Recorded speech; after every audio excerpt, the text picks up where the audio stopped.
तुमच्यापैकी बहुतांश लोकांना ही गोष्ट माहिती नाहीये म्हणून सांगते. लग्नाचे 7 फेरे घेतले, मंगळसूत्र घातलं, भांगामध्ये अगदी एक चुटकी सिंदूर भरलं, थाटामाटात लग्न झालं, म्हणजे ते लग्न कायद्यानं वैध आहे असं तुम्हाला वाटतं का? तर थांबा.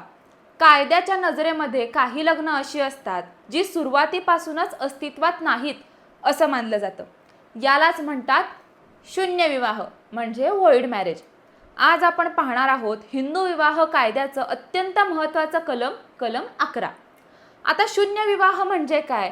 तर असा विवाह जो कायद्यानं सुरुवातीपासूनच अवैध असतो, म्हणजे तांत्रिकदृष्ट्या लग्न कधी झालंच नव्हतं. कलम 11 नुसार याची मुख्य 3 कारणं आहेत. त्यातलं पहिलं म्हणजे द्विविवाह म्हणजे बायगॅमी.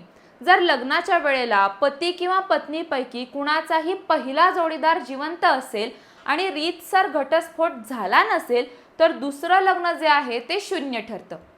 दुसरी गोष्ट म्हणजे सपिंड नातेसंबंध. आपल्या धर्मामध्ये आणि कायद्यामध्ये काही रक्ताची नाती जी आहेत ती निषिद्ध मानली जातात. अशा जवळच्या नात्यामध्ये लग्न झालं तर ते बेकायदेशीर ठरतं.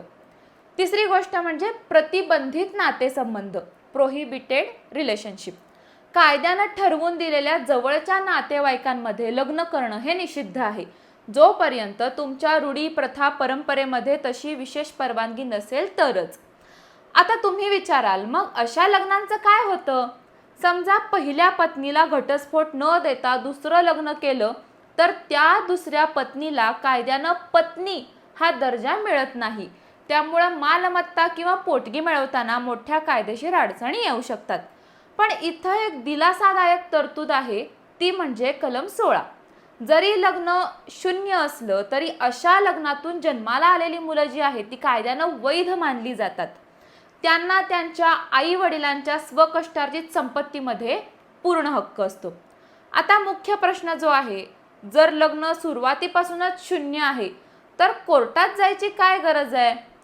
मित्रांनो, कागदोपत्री हा विवाह रद्दबातल ठरवण्यासाठी तुम्हाला न्यायालयाकडून शून्यतेची डिक्री म्हणजे डिक्री ऑफ नल्लिटी जी आहे ती घ्यावीच लागते.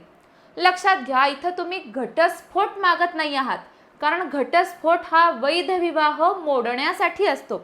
इथं आपण कलम 11 अंतर्गत विवाह शून्य घोषित करण्याची याचिका जी आहे ती कोर्टात दाखल करतो. जोपर्यंत न्यायालय शिक्कामोर्तब करत नाही तोपर्यंत सरकारी दफ्तरी किंवा भविष्यामध्ये दुसऱ्या लग्नासाठी तुमची बाजू कायदेशीररित्या स्पष्ट होत नाही.